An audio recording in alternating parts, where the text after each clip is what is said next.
وہ شخص جو اس مہینے کی قدر نہیں کرتا وہ بڑا بدبخت ہے.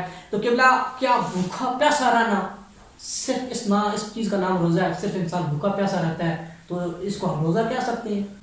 محترم عدنان صابری صاحب، بہت ہی اہم سوال جو آپ کا ہے کہ ہم نے یہ سمجھ رکھا ہے کہ صرف صبح سحری سے لے کر مغرب کی اذان تک ہم نے بس کھانا نہیں کھانا اور پانی نہیں پینا، بس اس کا نام روزہ ہے. حالانکہ ہم نے روزے کی جو اصل روح ہے اس کو نہیں پہچانا، چھوڑ دیا کہ روزہ ہے کیا. اور دراصل روزہ ہمارے لیے اللہ رب العزت نے صرف کھانے پینے سے روکنے کا نام نہیں رکھا.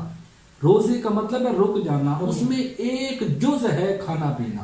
آپ اس کو ایک جز کہہ سکتے ہیں. اگر میں اس کے 10 اجزاء گنواؤں کہ روزے کی حالت میں کن کن چیزوں سے رکنا ہے تو کھانا پینا ایک جز ہوگا، لیکن 9 اجزاء وہ بھی ہیں کہ جن سے انسان محروم ہے. اب دیکھیں اللہ رب العزت نے نا جب اپنی نمازوں کا، اپنی عبادات کا ذکر کیا تو دوسرے پارے کے اندر فرمایا لیس البر ان تولوا وجوهکم قبل المشرق والمغرب ولکن البر من آمن بالله والیوم الاخر والملائکہ والکتاب والنبیین وآتى المال على حبه ذوی القربى والیتامى والمساکین وابن السبیل والسائلین وفی الرقاب.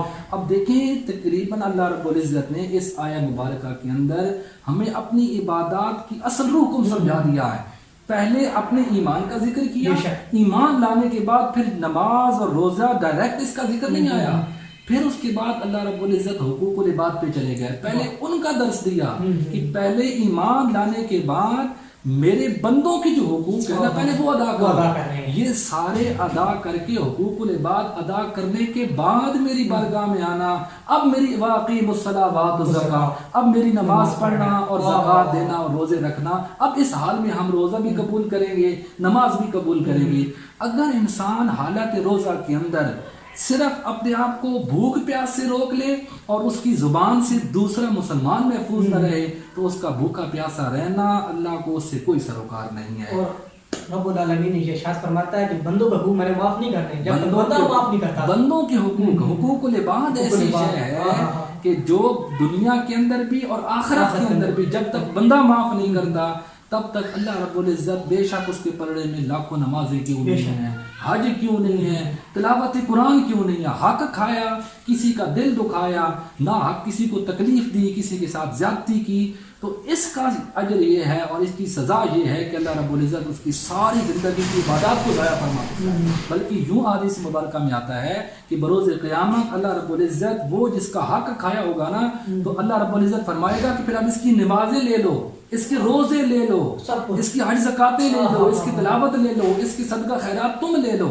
اس کے پلڑے میں ڈال دو جس کے ساتھ اس نے زیادتی کی ہے. اور اگر پھر اس کے بعد بھی اس کی زیادتی کا ازالہ نہ ہو سکا تو اللہ رب العزت فرمائیں گے اچھا اب اس مظلوم کے گناہ اس کے کھاتے میں ڈالنا شروع کر دو. تو روز قیامت لوگ نیکیوں کا پہاڑ لے کے اللہ کی بارگاہ میں جائیں گے، لیکن اللہ رب العزت تاجدار کائنات فرماتے ہیں کہ جب ان کا نام اعمال ان کے ہاتھ میں پکڑایا جائے گا نا تو وہ نیکیاں ان کے پہاڑ جو تھے وہ گناہوں کے پہاڑ بن چکے ہوں، صرف اس وجہ سے کہ دنیا میں وہ صرف روزہ رکھ لینا، اپنے آپ کو بھوک پیاس سے روک لینا اور اپنے آپ کو جو ہے وہ اس کھانے پینے سے دور رکھنے کا نام وہ روزہ سمجھتے رہے.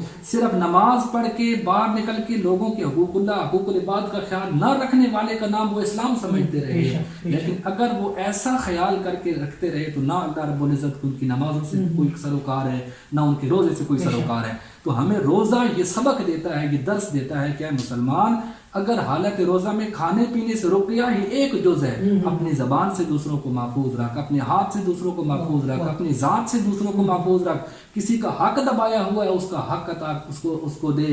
اور حالت روزے رمضان کے اندر ایک اور سب سے بڑی بات صابری صاحب آپ دیکھتے ہیں مہنگائی کا طوفان ہے اور ان دنوں کے اندر ہم لوگ جو ہے نا وہ دکاندار طبقہ خصوصاً جو ہے وہ تاجر طبقہ جو ہے یقیناً ان میں سے میں سب کی بات نہیں کرتا، ان میں سے کئی ایماندار لوگ بھی موجود ہوتے ہیں اور کئی اللہ والے بھی موجود ہوتے ہیں.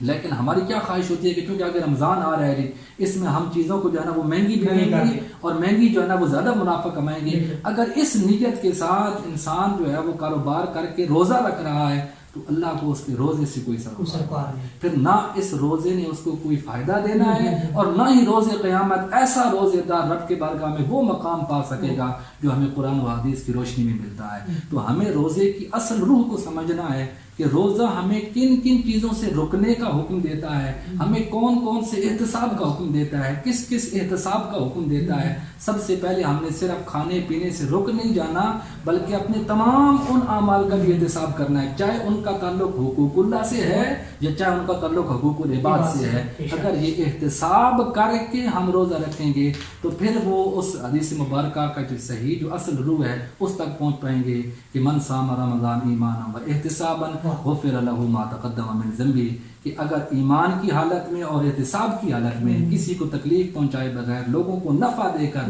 ان کا احساس کر کے، بھوکوں کی بھوک کا احساس کر کے، اور مظلوموں کے ساتھ جو ظلم اس کا احساس کر کے، اور ان کے ساتھ اگر انسان حقوق العباد صحیح طریقے سے ادا کرے گا تو پھر اللہ رب العزت اس کے روزے کو بڑا مقام عطا فرمائے گا، اور وہ مقام ملے گا جو ہمیں قرآن و احادیث سے روزے کی اہمیت کا اصل مقام ملتا ہے۔ بے شک جی ناظرین، آپ نے سنا کہ بلا پروفیسر صاحب ہمیں رمضان المبارک کے حوالے سے اہم باتیں ادا کر رہے تھے۔